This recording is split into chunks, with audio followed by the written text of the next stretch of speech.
Mafia atur rute pengungsi Rohingya masuk Malaysia Indonesia, AP ungkap fakta intelijen. Lembaga Pemantau Hak-Hak Pengungsi Rohingya Arakan Projek atau AP mengungkapkan fakta rahasia jika 2 kapal yang mengangkut ratusan pengungsi Rohingya diperkirakan tiba di Indonesia dalam beberapa hari ke depan. AP seperti dilansir dari Tribun News 25 November 2023 menilai gelombang besar kedatangan para pengungsi Rohingya ini didorong memburuknya situasi keamanan di kamp pengungsian Cox's Bazar, Bangladesh. Para mafia perdagangan manusia ini memanfaatkan situasi ini dengan menawarkan perjalanan menuju ke Indonesia atau Malaysia.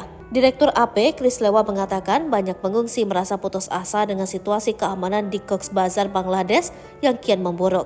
Mafia penyelundup manusia ini menawarkan perjalanan menuju Indonesia atau Malaysia, sehingga para pengungsi rela membayar $1.100 atau 17,1 juta rupiah per orang untuk biaya perjalanan. Namun Malaysia sudah sangat ketat dengan mendorong mereka kembali ke laut. Akhirnya mereka selalu tiba di Indonesia. Jadi para penyelundup mengatur rute perjalanan untuk mendarat di Indonesia, jelasnya. Chris menilai jika ada rumor di kalangan para pengungsi untuk mendapat permukiman kembali di Indonesia atau Malaysia, hal itu tidak benar.